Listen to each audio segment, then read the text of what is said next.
I'm going to show you how to create a Google form, which is kind of like a survey. It could also be used as a quiz for students.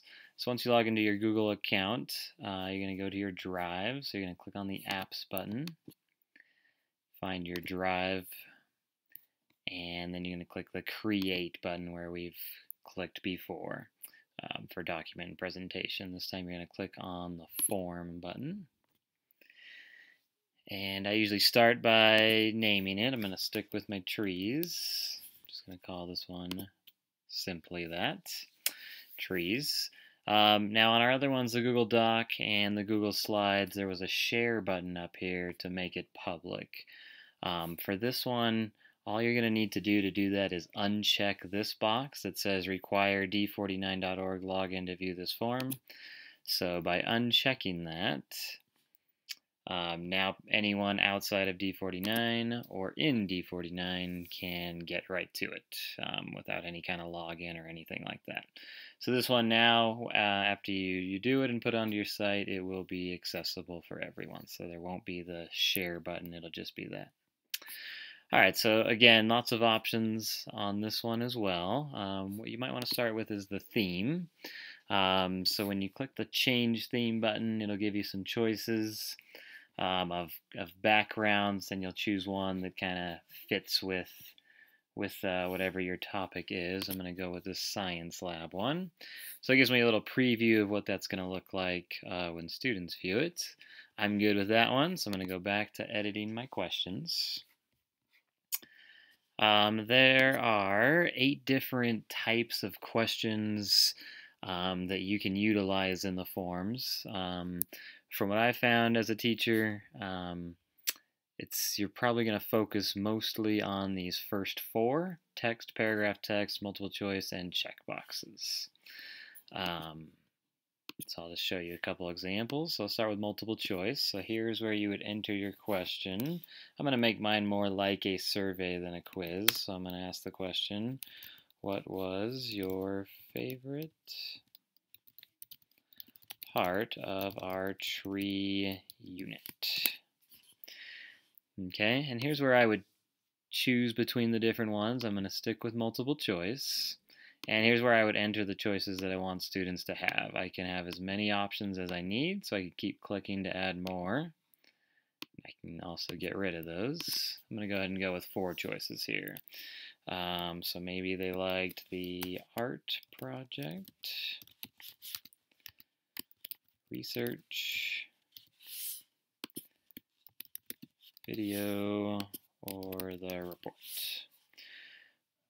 So different options, like a help text would be kind of like a subtitle to this question if I wanted to give a little bit of help or more information about it. Depending on what they choose, I could then have them go to another page. So like if you answered a certain way, I might have like a follow-up question with that. So probably for your purposes, maybe not, but it's always nice to know the different options that they have.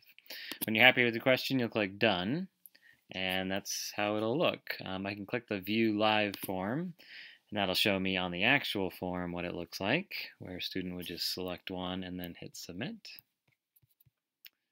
Go back now. And then as many questions as you would like. So I'm going to go ahead and click the Add Item button.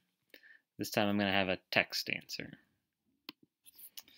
What would you like to study next? Question mark.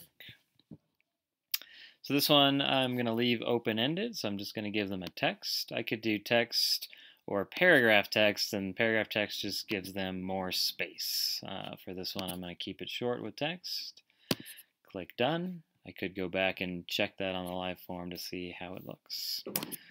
One thing you may have to do, if you're going to set it up like a quiz and it's one where you want to know which student is giving which answers, you're going to have to start with a question like, what is your name? So that you know who is answering what. So I'm going to click Done. I can switch these around, so that's probably one that I'd want to start with. So I'm going to go ahead and move that to the top of my form. Let me click View Live Form and see how that's looking. What is your name? Multiple choice. What would you like to study next? So yes, that is looking as I want it to look. Just show you the others. Checkboxes would be like multiple choice, but then they can select more than one answer. And then obviously different options there to play around with. I'll show you in coming up in the units how to get this onto your site so students can easily take it. And then after you've gotten your results, you'll click on this View Responses button. So let me go ahead and click there. And this is how it will show up. You can click and move it over so that you see the full question if you need to be reminded. And then students' answers will show up right there. It'll say what time they submitted their quiz and whatever they marked. It'll show up here in a Google Sheet, which would be like a Google version of Excel. It doesn't show up on mine because I've used it a lot, but on yours what's going to pop up is it's going to ask you how you want your responses to come to you, and you'll probably want to check the one that sets it up in a new spreadsheet every time. So now that I click back to my drive, you'll see there's the form that I made, and then here's where I can access the responses. So it's going to pop up with an option for you to either put all your responses from every survey you ever make into one, or put them into separate ones. And I would recommend putting them into separate ones because for what you're doing, you're going to have surveys on many different types of topics. So this is one that I'll leave to you to play around with a little bit more as you would like it. But those are the basics of it, and as I pointed out on the others, students have Google accounts too. So this is something I've had some of my students, after they make a project, they set up a form, and it's kind of like a questionnaire for people who listen to their presentation. Questions about what they liked and what would they maybe work on, things like that. So not only an option for you, but also an option for your students to use as well.